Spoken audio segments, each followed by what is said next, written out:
Hi everyone, welcome back to Falcon's House. Today I want to talk about Westworld Season 2, Episode 1. There will be spoilers. This is a recap and thoughts about the episode. The episode title is Journey into Night, which is the same as Ford's final narrative. First I want to talk about the history of the show since I didn't release any content about the first season. I am a fan of the show and I disagree with a lot of the reviewers that said the first season wasn't very good, and they mostly focus on the fact that all these secrets were figured out early on the internet. I feel like the show is a lot more than that, and while the secrets were fun and I participated in the theories, the main plot holds together fine and it was enjoyable watching it a second time before the premiere of Season 2. The show is still using multiple time frames to cover events. This was one of the big reveals in the first season, but there were plenty of hints starting with the second episode of the first season, and I noticed 3 distinct time frames so far. The pre-park opening with Arnold is alive and talking to Dolores, events immediately following last season, and events that are 2 weeks after the incident.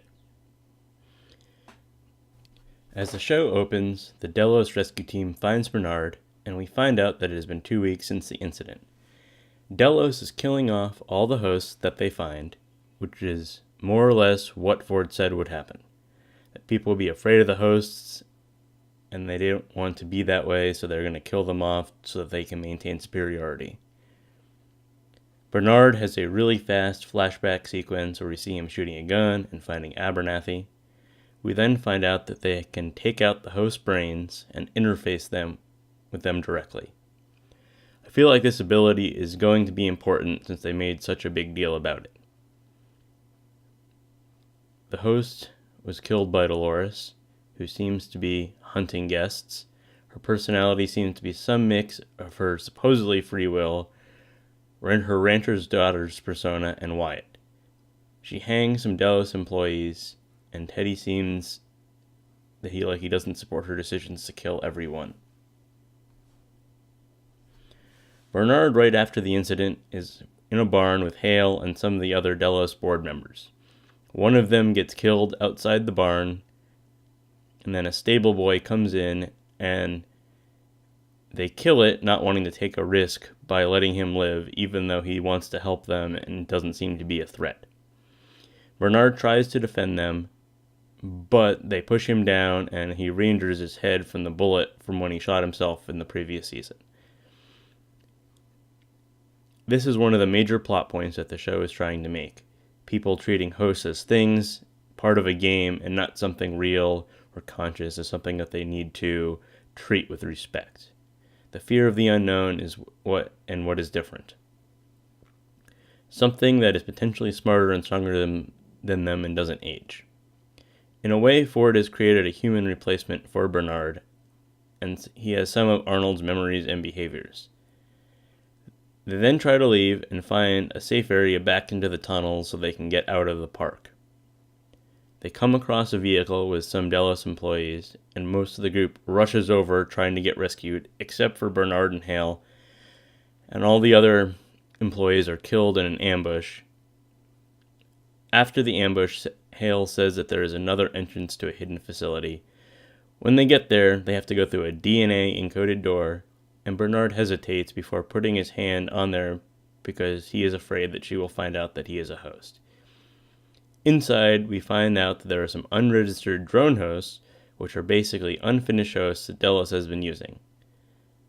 They have been logging DNA and experiences for all the guests in the park for some reason, and that is part of what they stored in Abernathy. Hale has a chat exchange with someone not on the island, and they say they never received Abernathy, and they cannot send a rescue team until they do.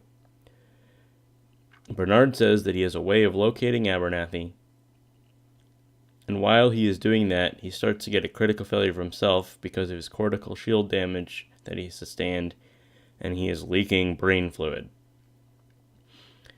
He is able to extract fluid from another host and inject himself while Hale is changing clothes and is temporarily able to repair himself. But, well, we assume temporarily. We don't know if he's fixed for good or if he'll continue to need brain injections or some other repair. We then cut over to what I will call Old William as the Man in Black to distinguish later episodes between the two.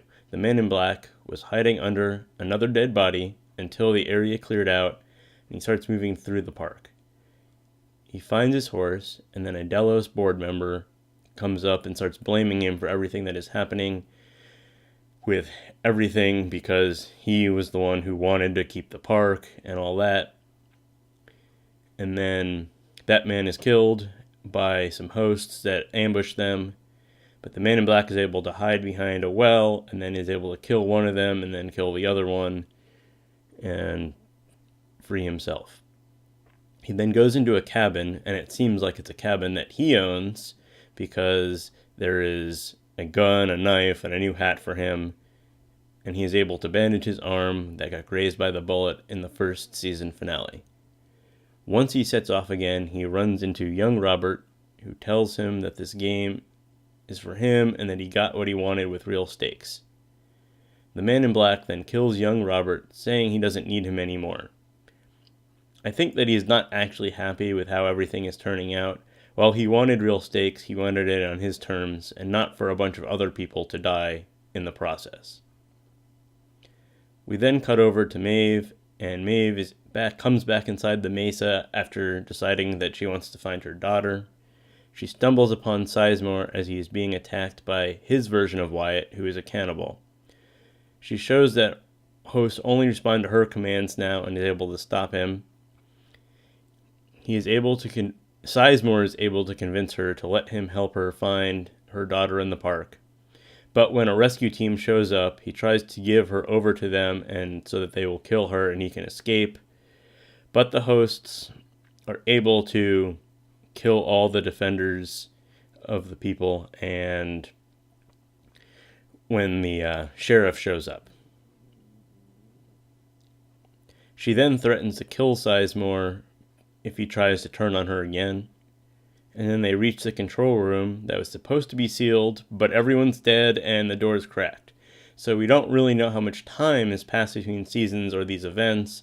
There's a time jump here and something else has happened in between. They then go to the pool area where they find Hector and everybody else is killed there. And then she tells him that she wants to go back to the park and that she needs help. So then they start getting ready to go back to the park and force Sizemore to strip naked the same way they do to the hosts, the humans do, when they are running the park.